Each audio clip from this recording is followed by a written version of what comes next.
Sociaux à l'assaut du monde professionnel. On appelle cela les RSE pour réseaux sociaux d'entreprise.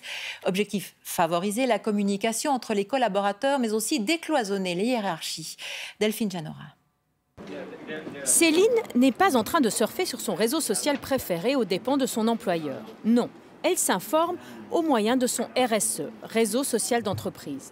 Un nouvel outil qui fait petit à petit sa place dans les open space. Chaque utilisateur est à même de poster des contenus, que ce soit vidéo, texte. Il y a possibilité de faire des vidéos en live, de faire des sondages. Ici, le fournisseur de l'outil, c'est le géant Facebook. 150 entreprises sont ses clients, dont Nestlé, Spotify ou Walmart. En moins de 2 ans, 3 millions d'utilisateurs facturés chacun 3 francs par mois. Un marché juteux donc pour lequel se battent des acteurs comme Chatter, Yammer ou Slack.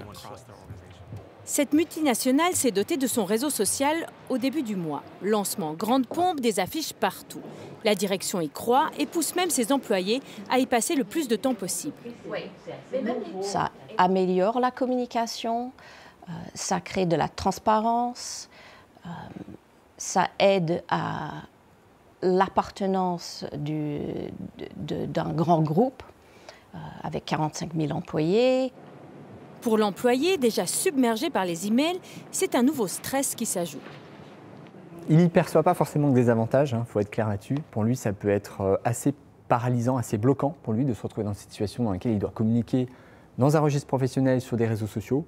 C'est pas prévu pour ça, pour lui. Un autre enjeu, la sécurité, quand on sait que Facebook, le fournisseur du réseau, a dû faire face ces derniers mois à de graves problèmes de fuite de données. Évidemment, nous avons fait toutes les vérifications nécessaires au niveau de la sécurité des datas. Des données qui peuvent également être exploitées par l'entreprise pour avoir plus d'informations sur ses employés.